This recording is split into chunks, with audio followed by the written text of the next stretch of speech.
Over the last few years, a group of security researchers breached the Great Firewall of China, widely considered to be the largest and most sophisticated censorship and surveillance system on the planet. These researchers discovered a vulnerability in the Great Firewall, coined Wallbleed. Similar to Heartbleed, this is a high-severity memory disclosure vulnerability. From 2021 to 2024, they silently listened in on the Great Firewall, successfully capturing over 5 billion pieces of traffic from Chinese censorship infrastructure, all while evading detection from Chinese authorities. This video is going to cover both how this vulnerability works, and just as interestingly, the findings derived from years of leaked traffic. We're also going to cover an extremely recent, unrelated document and source code leak. This is the largest leak in the history of the Great Firewall, and among the most severe leaks coming out of any country, nation-state, or organization. This gave us concrete, undeniable proof that China's censorship and surveillance apparatus is being packaged into a commercial product and sold to other countries around the world for profit. We got detailed information on how digital authoritarianism is being exported as a managed service, meaning this caliber of censorship and control is no longer reserved for superpowers, and other authoritarian governments around the world no longer need to rely on building their own infrastructure and systems internally. More of this at the end of the video. But first, a little background. In June 1989, the CCP was facing a crisis. Millions of people were protesting for free speech, more rights, and democracy. As the internet was opening up to China in the mid-1990s, many thought that the internet would disproportionately benefit those trying to fight authoritarianism and strengthen support for increased freedoms, and even lead to democracy. The CCP viewed the internet as a serious threat. In an attempt to maintain control, the Golden Shield project was launched.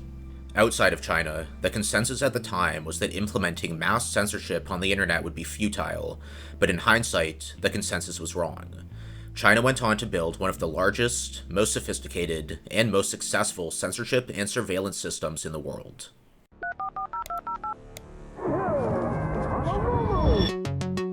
It's the year 2000, and US President Bill Clinton is predicting how China's about to transform. China is a one-party state. It does deny its citizens fundamental rights of free speech and religious expression. He's arguing that trading more with China is a smart thing to do because it'll help spread the internet there, and that will help its citizens fight for democracy. We know how much the internet has changed America. Imagine how much it could change China. And there's nothing the Communist Party of China can do to stop it. Now, there's no question China has been trying to crack down on the internet. Good luck. That's sort of like trying to nail Jell-O to the wall. But Bill Clinton was wrong. Today, over 1 billion Chinese people browse, shop, stream, and chat on the internet. And Chinese tech companies are some of the most valuable in the whole world. But the Chinese Communist Party controls all of it. And it's stronger than ever.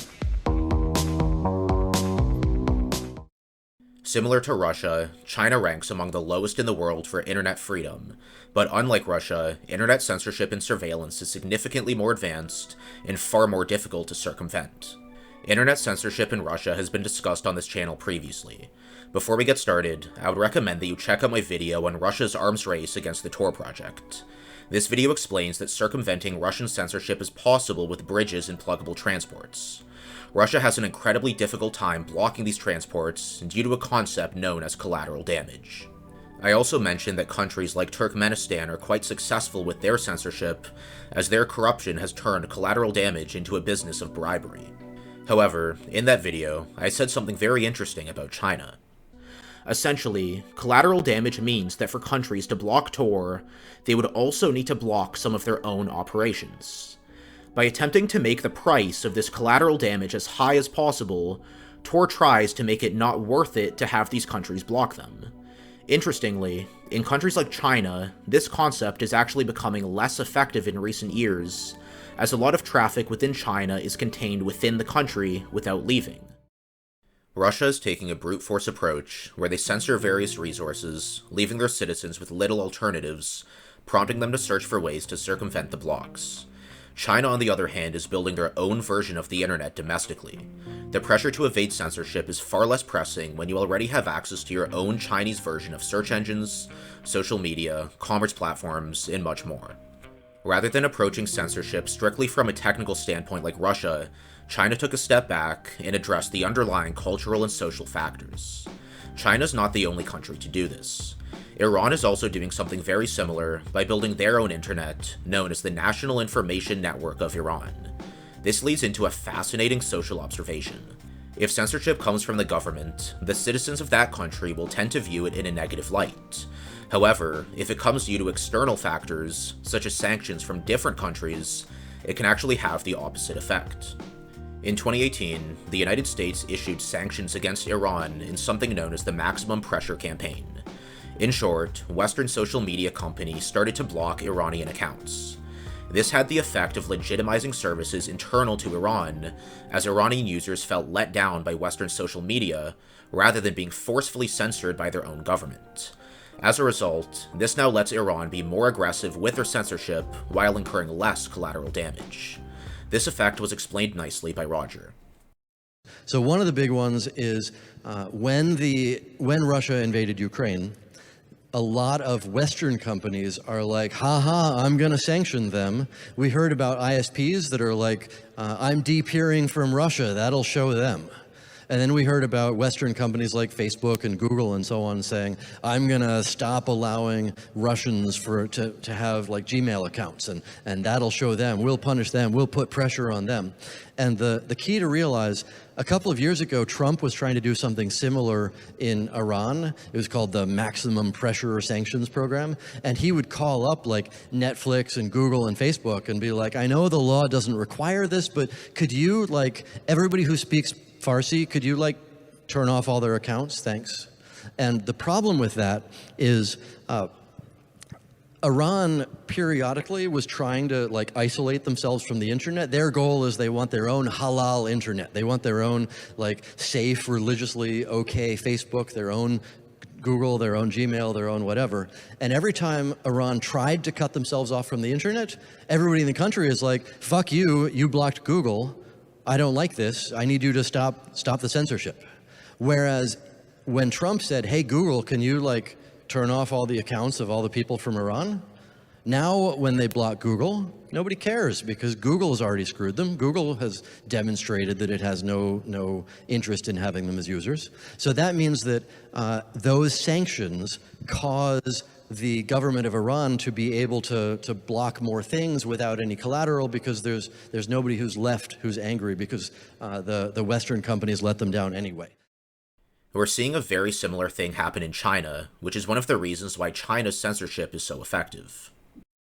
We'll talk a bit about sanctions, so that's a start. Another example that's similar in a not so technical, not so intentional censorship vein, China is getting harder and harder to use circumvention tools, not because they're blocking the circumvention tools or the VPNs and so on. It's because China is building more and more bandwidth inside the country compared to bandwidth outside the country. And that means that if you're trying to talk outside the country, you end up with 20% packet loss. And that's just a normal thing. And it causes people to say, well, Google can't run a good website. Baidu is solid and fast and easy, and Google is, I don't know, is just so flaky. I don't even try to use it anymore. So it's a form of censorship, but not in the way that we're used to. In fact, if you watch my video on Russia, you'll take away that fully encrypted traffic, like OPS4 connections, are safe from censorship, but this isn't always the case. The Great Firewall of China was actually experimenting with entropy blocks in an attempt to block fully encrypted traffic like OPS4. In short, if there's roughly the same number of ones and zeros in a stream of traffic, they'll block it. However, it looks like these entropy blocks were only being tested on a limited IP address space belonging to popular VPS providers, and was stopped completely in 2023. It could have been that the cost of collateral damage was too high, but it's very interesting to see their experimentation process. To stay up to date on the Great Firewall of China developments, you can check out the Great Firewall Report. All of this leads into the concept of internet fragmentation, which seems to be a growing issue. The concern is that the internet might be broken up into smaller fragments, each of which would contain different information and operate in their own ways. This was identified as an issue by the World Economic Forum all the way back in 2015. Internet fragmentation fundamentally undermines the idea of a single, globally connected network. Some of these fragments are currently experimenting with severing their connection with the rest of the internet entirely. Even though Russia's internet censorship might not go as far back or be as successful as China's, they've been quickly moving in the same direction. The Sovereign Internet Law, which was enacted in 2019, grants the Russian government the power to partition Russia from the rest of the internet. They began testing in 2023 and performed their first full-day test in Chechnya just over a year ago. Although this might not be fully related, it's interesting to note that just a few days ago, they announced a temporary shutdown of mobile networks in major cities on New Year's Eve, citing security reasons. If internet fragmentation becomes more pervasive, the existing circumvention methods may no longer be able to function, and information may no longer be able to freely flow between different geographical locations. With all that being said, let's now turn to Wallbleed, the memory disclosure vulnerability in the Great Firewall of China. This was discovered in October 2021 and was not patched until March 2024. During this period, the researchers captured over 5 billion pieces of traffic. Their research was originally released in February 2025, however I became aware of it personally just a few days ago when it was presented at the 39C3 conference in Germany. The Great Firewall of China is a large and complex system consisting of multiple different layers of machine and human monitoring. Censorship is employed at multiple different layers, including DNS poisoning, IP address blocking, and of course, deep packet inspection. This video is not intended to be a holistic or comprehensive overview of the Great Firewall. I'll only be focusing on the details needed to understand the Wallbleed vulnerability, which takes place within the DNS poisoning system. DNS, which stands for Domain Name System, is often referred to as the Internet's phone book. In simple terms, DNS is a way to convert a human-readable domain name, like google.com, into a machine-readable IP address. If you type google.com into your browser, your computer will send something called a DNS query to a DNS server, asking for google.com's IP address. In turn, the DNS server will send back something called a DNS response containing the IP address for Google. One of the many censorship mechanisms that the Great Firewall implements is known as DNS poisoning. This is where they attempt to block blacklisted domain names from resolving into their legitimate IP addresses. Of course, they could have just decided to stop these blocked domain names from resolving entirely, but at this level, they decided to implement something quite interesting known as DNS poisoning. Let me explain. When a computer located inside of China sends out a DNS query to a DNS server, as it's routed through the Chinese internet, it will be silently read by something called a DNS injector. The purpose of these DNS injectors is to provide a fake DNS response back to the user. These fake responses contain essentially random IP addresses rather than the true, legitimate IP address for the domain. Of course, due to the nature of the situation, we don't know all of the details, but from what we do know, it looks like these DNS injectors could be run by either the Chinese authorities themselves, or it could be bundled into infrastructure provided by Chinese ISPs and other organizations. It's important to note that these DNS injectors are not blocking traffic. These are passive devices that just listen in on traffic. In addition to the DNS injector returning a fake DNS response, the real DNS server will also receive and respond with the real DNS response. This mechanism actually relies on a race condition.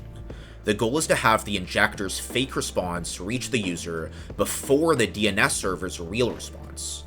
To accomplish this reliably, high volumes of DNS injectors are scattered throughout the internet in China, being placed extremely close to users. This helps to get the injected responses back to the users as fast as possible.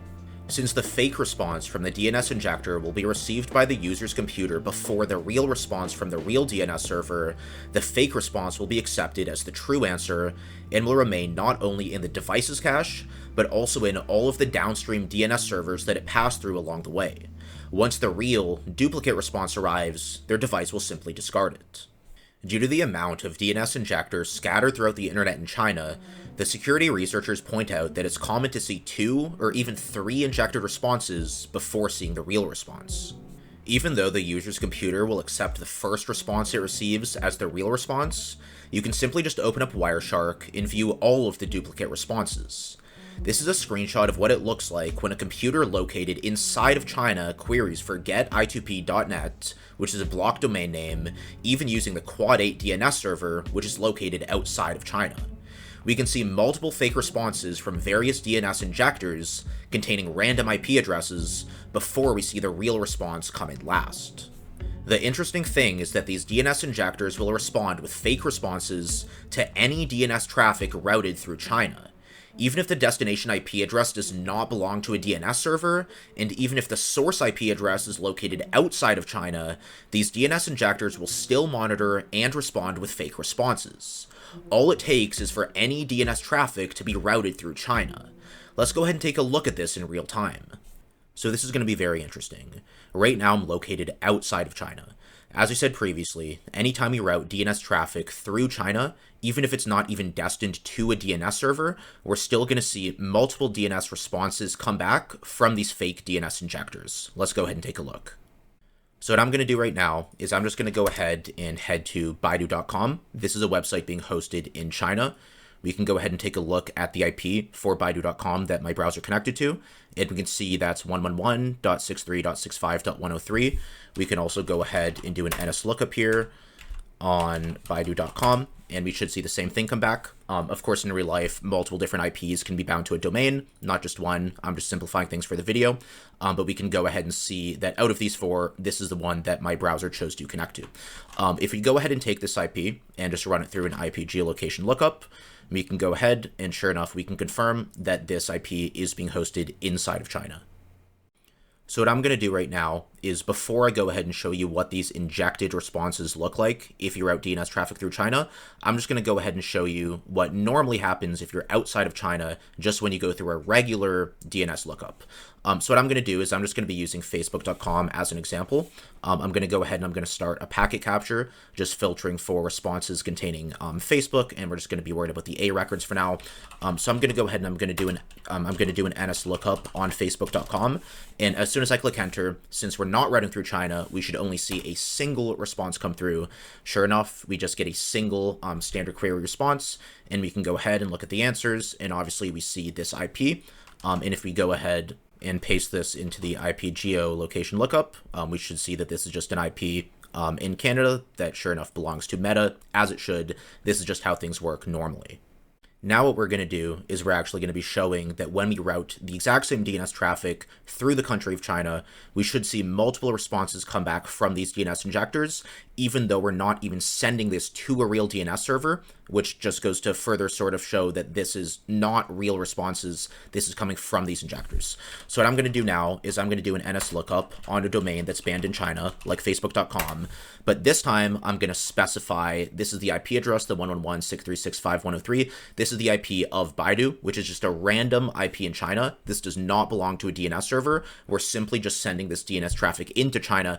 Ideally, we would not see any responses, but of course, let's go ahead and take a look. Let's start the capture, and let's see what we get back.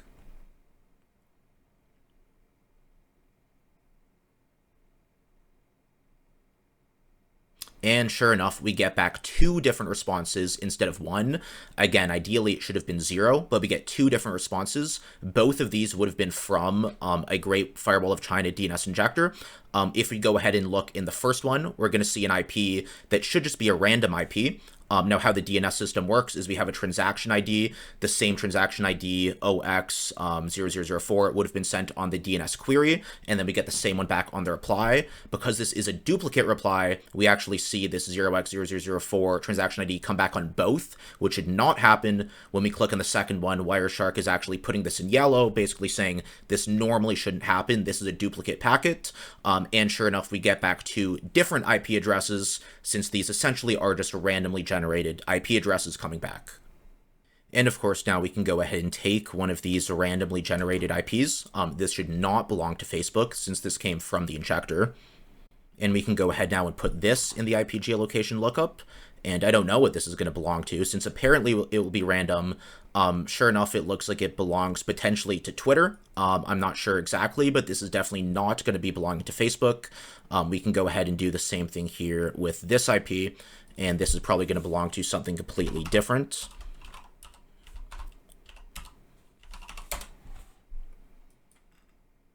And sure enough, this belongs to Dropbox. The security researchers, they actually posted a list of a couple hundred of these sort of random bogus IPs that get returned. We're probably going to see later in the video, the security researchers actually also got back a Dropbox IP. This is actually being hosted in the US. Again, unrelated from Facebook. This is this DNS injection system essentially giving you these fake bogus IPs just to throw you off. Now, just out of curiosity, I came here to take a look. This will, of course, be linked in my description. This is all of the research I'm covering in this video.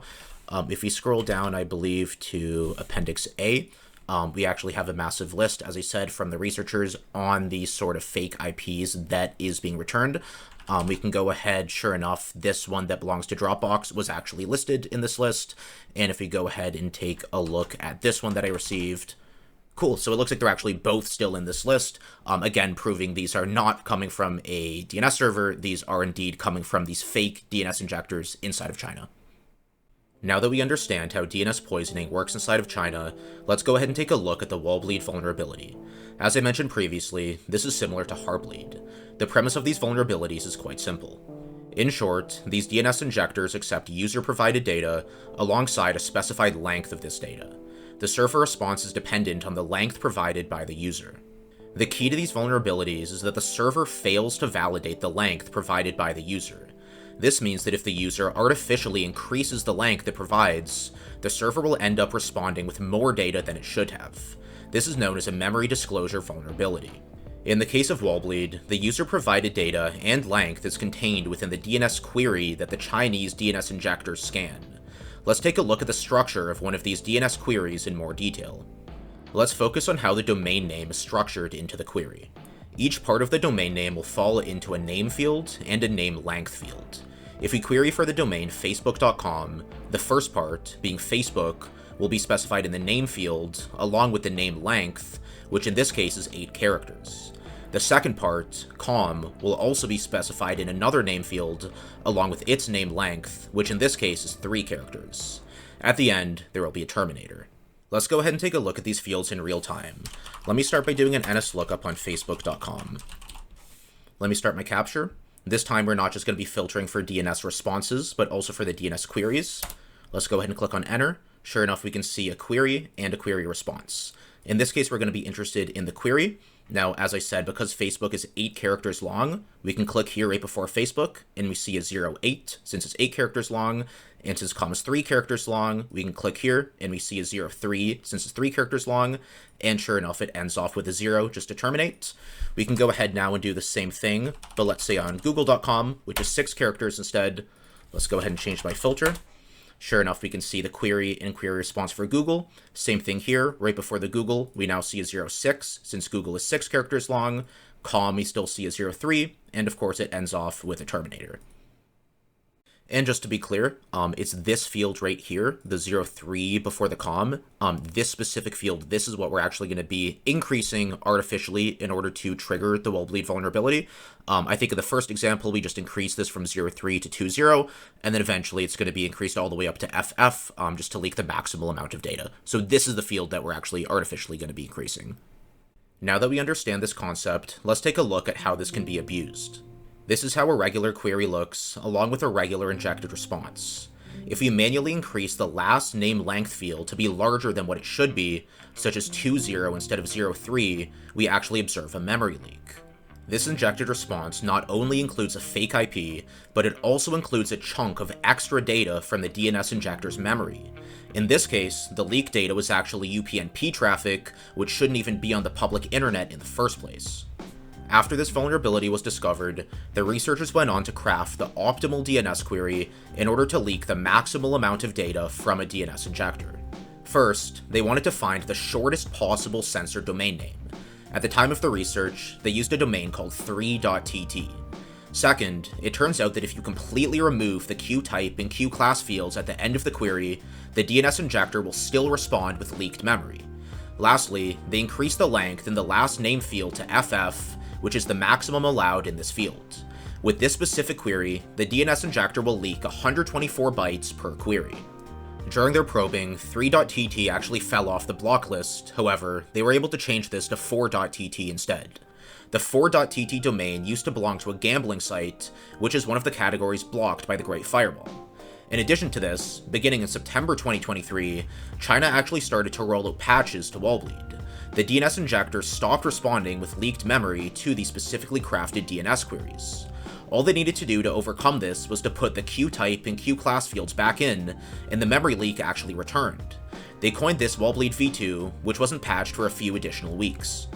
With all this being said, now that we understand the premise of the Wallbleed vulnerability, let's go ahead and take a look at the setup that the researchers used to probe the Great Firewall over their sample, along with their findings from the 5.1 billion leaked responses.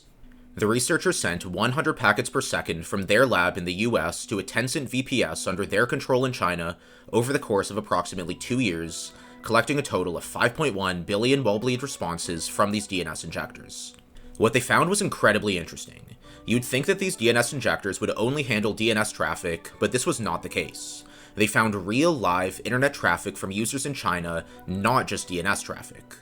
Of course, this might raise some questions about spying, but they state that the analysis was done programmatically using regular expressions, and of course, this pool of leaked traffic was not released to the public. Remember in my example when I sent DNS traffic to a random Baidu server?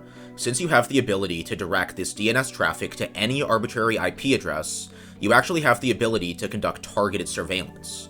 If you change this IP to the IP address of a target, it will be routed through DNS injectors located close to the targeted location.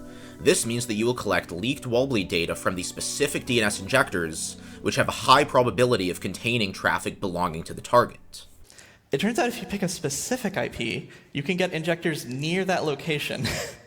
So I'm sure some nation state was using this long before we found it. But that's speculation, not only my opinion. Moving on. When we look at the type of traffic that was leaked, we observe SSDP and UPnP traffic. These are protocols that shouldn't actually be on the public internet, as they are commonly used internally for IoT-related devices, like smart TVs, printers, speakers, cameras, washing machines, and more. The fact that this type of traffic was being collected publicly by this infrastructure is quite interesting. Moving on. Another thing they did is they searched for IP packet headers in order to locate entire IP packets as opposed to just application layer traffic. When they observed the source and destination IP address fields in these IP packets, they found something quite interesting. A large portion of these packets consist of private traffic. Only a small portion was strictly public IP to public IP traffic. This led the researchers to believe that a lot of this leaked traffic was internal Great Firewall management traffic, not just regular traffic of Chinese citizens. Moving on. They also filtered for cookie, key, password, and other fields, and were able to find large amounts of unencrypted sensitive credentials. This could have been a massive privacy issue, especially if anyone abused this vulnerability to conduct targeted attacks. Moving on. They also noticed that there were x86 64 stack pointers. With this information, they were able to infer parts of the Great Firewall's internal architecture.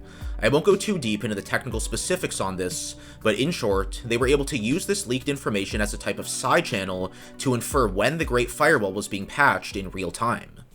Given all of the information being leaked, they wanted to check to ensure that they were actually capturing real, live traffic from users in China, not just internal traffic.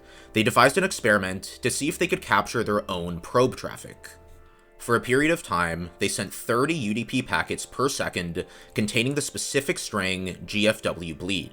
At the same time, they still continued to send their 100 packets per second of regular Wallbleed traffic. If they're able to see their own probe traffic, which contains the string GFWBleed, show up in the leaks from a Great Firewall DNS injector, this would confirm that these injectors are indeed capturing the real, live, non-DNS traffic from citizens. Sure enough, they actually saw their own probe traffic show up in the leaks. The interesting thing here is that this experiment actually exposed another potential side channel. Since these DNS injectors are scanning massive amounts of traffic, the traffic that they scan only sits in their memory for a very limited amount of time. Most of the probes they captured were less than a single second old. They noticed that the amount of probe traffic that they were able to capture varied based on the current load on the DNS injector, since these DNS injectors are scanning large amounts of traffic. This load was actually cyclical throughout the day. During hours of low load, around 4 in the morning, they were able to capture more probe traffic than during periods of high load in the evenings. This experiment not only confirms that the leaked traffic was indeed real traffic, but also exposes some additional information on the load on these injectors, the schedule of the people in the area, and more. Moving on, this part is quite interesting. They set up another experiment where a location in the US would send out Wallbleed traffic to the entire IPv4 address space. The interesting thing is that hosts from around the entire world, even outside of China, still triggered injections. As I mentioned previously, all it takes is for traffic to be routed through China, even if the source or destination is not in China. They found that nearly 7,000 IP addresses outside of China were affected. This goes to show that users around the world potentially could have their data leaked as well. These are among the most interesting findings from this research in my opinion, but does not exhaustively cover all of their findings. As always, their research will be linked in my description. Before we close out, let's discuss one final topic. There is a research group called MESA Lab, a part of the Institute of Information Engineering at the state-run Chinese Academy of Sciences. MESA stands for Massive and Effective Stream Analysis. The MESA Lab works closely with a Chinese cybersecurity company called Geedge Networks, turning fresh research into projects and technology ready to implement and sell to governments globally. This company was founded by someone dubbed the father of the Great Firewall of China. On September 11th, 2025, 600 gigabytes was leaked from Geedge Networks. This is a major leak, and extensive analysis was provided by Amnesty International, the Tor Project, Intersect Lab, and many more organizations.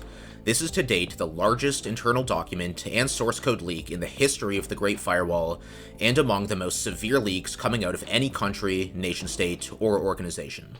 This is an important and recent topic that is well beyond the scope of this video. As always, sources will be cited below.